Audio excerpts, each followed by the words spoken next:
over time, the message of put yourself first turned into only think about yourself.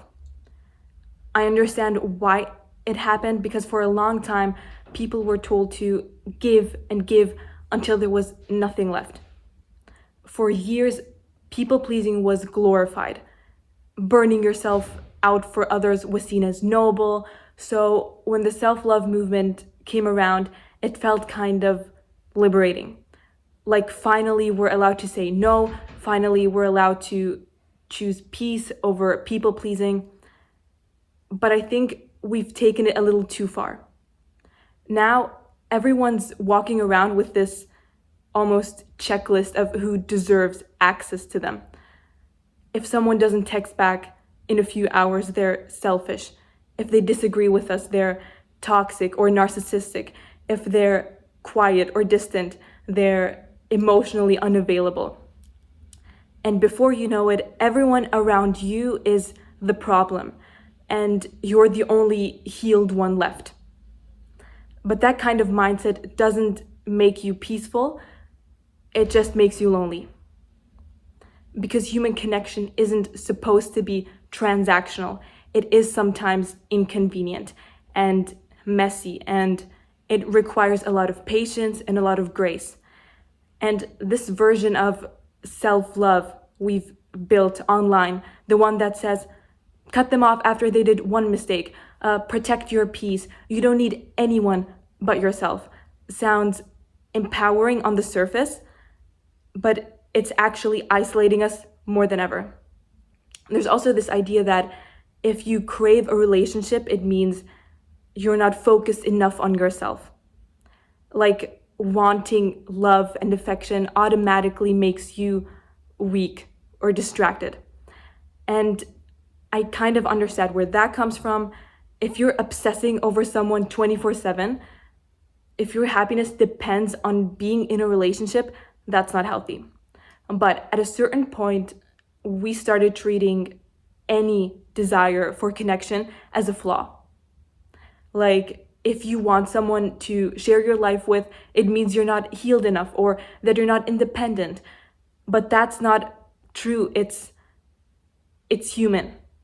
Wanting closeness, companionship, love, that's not a sign that you don't have any hobbies or that you're not content with yourself. We're social creatures by design. Biologically, emotionally, spiritually, we're built to connect. So no, you're not weird for wanting a relationship. You're just being honest about your nature. The trick isn't to stop wanting connection. It's to want it from a place of wholeness, not from a place of emptiness. There's a study from Harvard that's been running for over, I think, 80 years or so, the longest study on happiness ever conducted.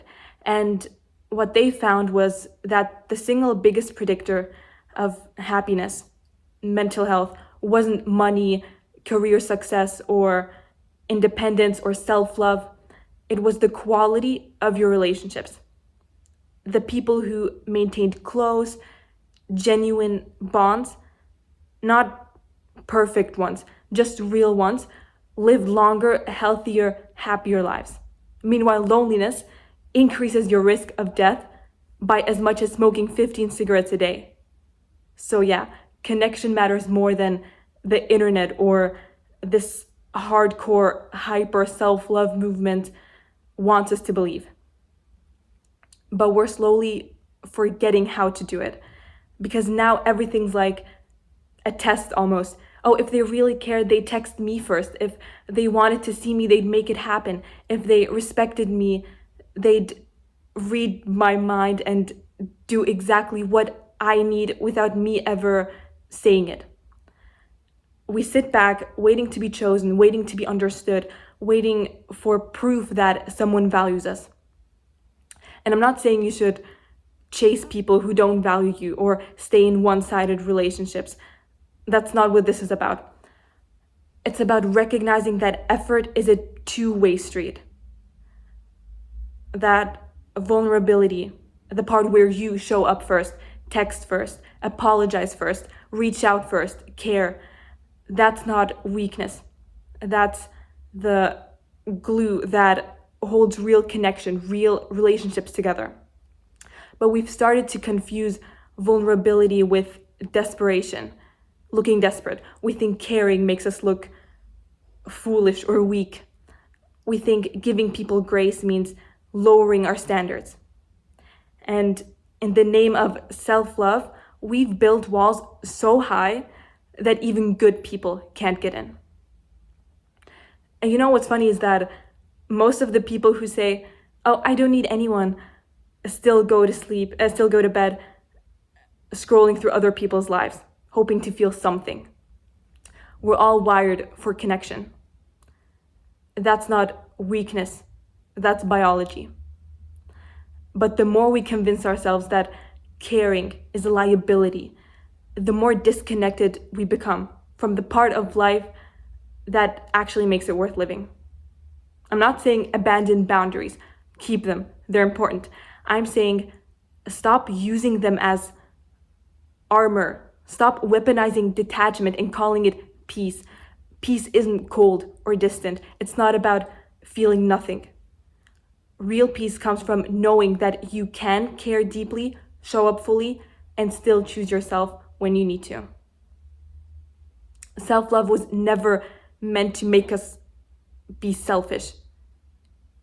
It was meant to make us strong enough to love others without losing ourselves, and to be okay with loving others, even if that love isn't reciprocated in the exact same way. To give people room to be human, imperfect, sometimes inconsistent, flawed, the same way we are. To stop expecting everyone to show up exactly how we want them to, and instead appreciate the ways they can. Because life gets lonely when you treat every interaction like a test to prove someone's worthiness. Sometimes people don't text back because they're busy. Sometimes they're tired. Sometimes they're going through rough patches you just don't know about. And no, that doesn't make them toxic or emotionally unavailable. It just makes them human. You don't need to stop caring to be strong or independent. You don't need to cut everyone off to be healed. You don't need to be selfish to protect yourself. You just need balance. That quiet peace and confidence that says, I can love you and still love me too. And that's what we forgot. That strength doesn't come from how many people you can walk away from. It comes from how many people you're willing to walk with, even when it's not easy, even when it's not perfect, even when it asks you to show up again and again. Not because you have to, but because connection is what makes life feel real. So yeah, keep loving yourself, keep taking care of your peace, but don't let the internet, don't let social media convince you that caring is a weakness or that you're better off alone. Because when you finally put the phone down and touch some grass, when the notifications stop and the dopamine fades, it's not your independence that's going to keep you warm.